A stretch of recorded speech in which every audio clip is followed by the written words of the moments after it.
Olá, olá, futuros linguistas! Este é mais um vídeo sobre a teoria X/ da gramática gerativa. Nesse vídeo, nós vamos falar sobre os verbos inergativos. No último vídeo, falamos sobre os inacusativos.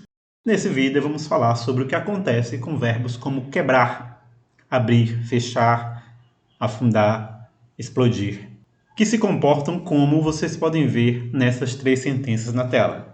Em um nós temos José quebrou os vasos, em que quebrar aparece com dois argumentos, um sujeito e um complemento. E nós temos a interpretação de que José causa uma mudança de estado no objeto direto, os vasos.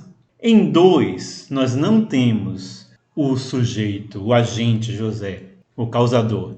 E nós temos os vasos se quebraram, em que ainda expressamos a mudança de estado, mas não expressamos o causador dessa mudança de estado, e temos o se aí compondo essa sentença.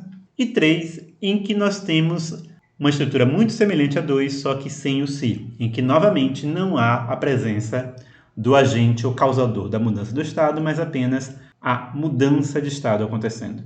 Esse fenômeno é conhecido como alternância causativa incoativa.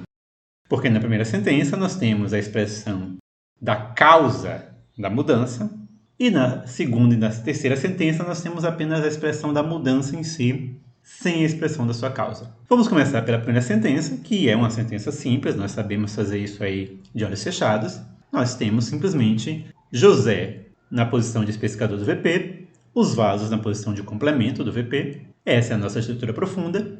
E na estrutura superficial, nós temos simplesmente o movimento do DP José da posição de especificador do VP para a posição de especificador do IP, onde esse elemento se transforma em sujeito da sentença. Enquanto isso, o complemento, o objeto direto paciente da ação de quebrar, o DP os vasos, continua na posição de argumento interno do VP. Mas e o que acontece numa estrutura como os vasos se quebraram?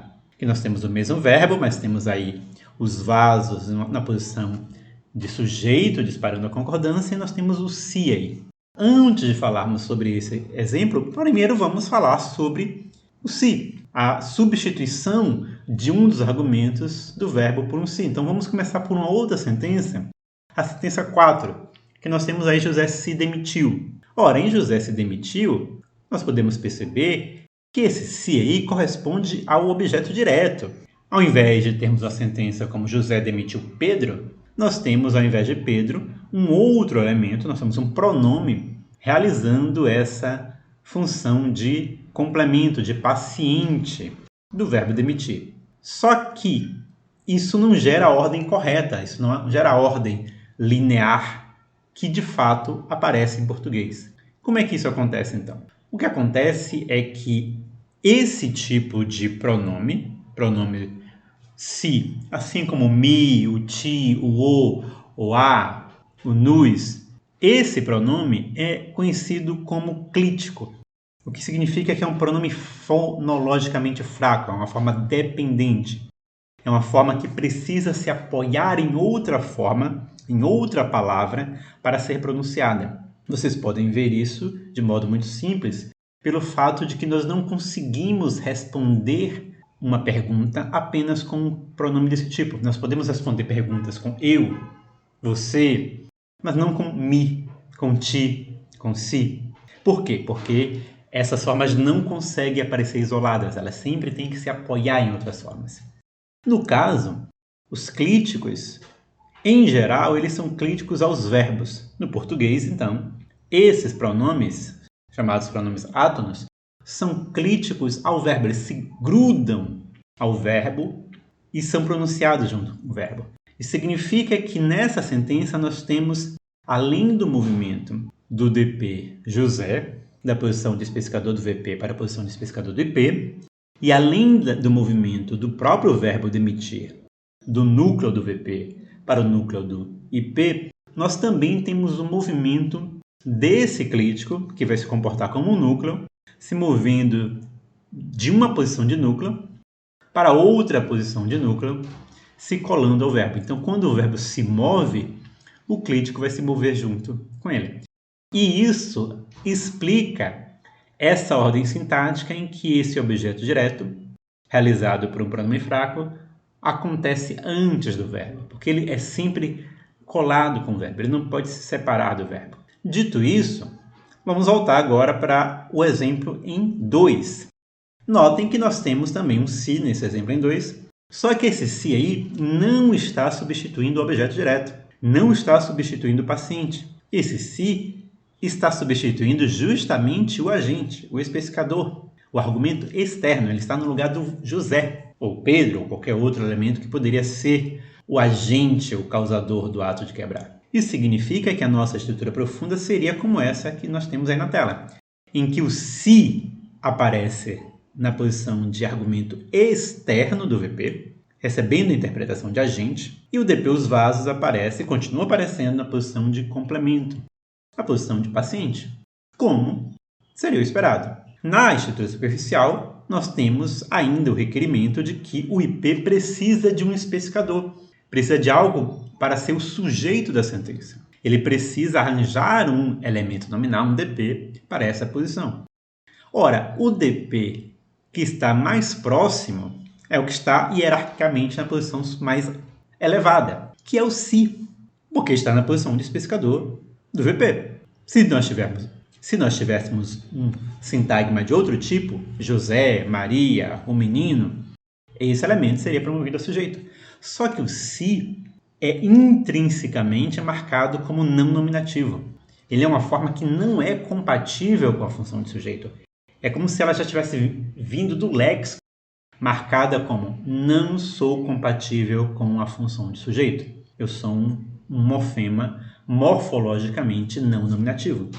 Então esse se aí não pode se tornar o sujeito da sentença, porque ele já vem com uma marcação de caso acusativo. Sendo assim, qual é o elemento que sobra? Qual é o DP que sobra para se tornar o sujeito da sentença? O objeto direto. O DP, os vasos, que está lá na posição de objeto direto. Nessa construção, então, esse se vai funcionar como um elemento que substitui o argumento externo, que substitui o agente, e que age como se estivesse transformando a sentença numa sentença passiva.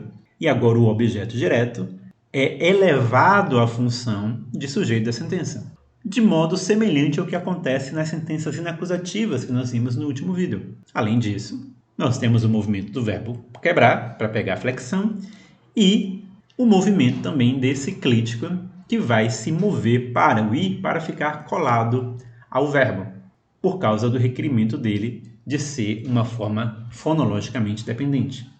Isso é aquilo que acontece, então, nas chamadas sentenças passivas sintéticas, que acabam se comportando como se fossem sentenças inacusativas. Não porque existe apenas um DP, argumento interno, um DP, argumento externo, mas esse é incompatível com a função de sujeito. Dito isso, nós ainda temos uma sentença como os vasos quebraram. E com vários outros verbos nós temos sentenças desse tipo. Nós temos a porta fechou, o navio afundou, a bomba explodiu. Todos esses casos são versões intransitivas de verbos transitivos. O que acontece então aí? Nós teríamos uma construção em que nós temos o DP, os vasos, continuando a ser gerado como complemento, como objeto direto, como paciente. E aí fica a questão. Nesse tipo de construção, o que acontece com o argumento externo? Ele está ausente, ele não é expresso. Como ele não é expresso, o resultado é que nós vamos ter o verbo quebrar nessa construção se comportando exatamente como um verbo inacusativo. Quando formos fazer a estrutura superficial, a flexão precisa de um DP e o único DP disponível é o DP os vasos. E esse elemento vai ser movido para a posição de especificador do IP e sujeito da sentença. Agora, existe uma discussão teórica sobre o que aconteceu com o argumento externo aí. Ele foi apenas eliminado? Nós temos mais de um verbo quebrar no português, então o português tem um verbo quebrar que pede dois argumentos, tem um outro verbo quebrar que pede um argumento. Ou será que existe um morfema nulo aí com a mesma função do se realizado nessa posição de argumento externo? Há várias maneiras de tentar analisar isso aí. Mas o ponto importante é que esse verbo aí permite essa construção, que nós nem podemos chamar de passiva sintética, porque nós não temos o se, isso funciona como uma sentença intransitiva. de modo semelhante a o menino nasceu, as cartas chegaram, em que o paciente é o único elemento disponível aí para virar sujeito e ele é elevado a essa função de sujeito. Então, esses verbos do tipo quebrar, abrir, fechar, afundar, são verbos que são transitivos, eles não são verbos intrinsecamente intransitivos, são verbos que selecionam um argumento externo e selecionam um argumento interno. Quando ambos estão presentes, o argumento externo se transforma em sujeito, mas quando o argumento externo é apagado ou é substituído por um se, agora só o argumento interno é que está disponível para virar sujeito. E esse argumento interno é então promovido a sujeito. Então, um verbo ergativo nós podemos definir como um verbo que é transitivo, mas que passa a se comportar como se fosse inacusativo. Por quê? Porque nós temos a eliminação do argumento externo e o resultado de um verbo transitivo sem argumento externo é que ele vai se comportar como inacusativo, como vimos no vídeo anterior. Então, com isso, nós vemos a distinção entre os verbos inergativos, inacusativos e ergativos. Inergativos são os intransitivos reais, que pedem apenas um sujeito do tipo agente. Os inacusativos são os intransitivos disfarçados, porque são verbos que pedem um objeto direto a um paciente, mas esse aí passa a se comportar como sujeito. E existem os inergativos, que são verbos transitivos que sofrem um processo de inacusativização por causa da eliminação do argumento externo. Nesse vídeo nós ficamos por aqui. Até a próxima e Deus abençoe vocês.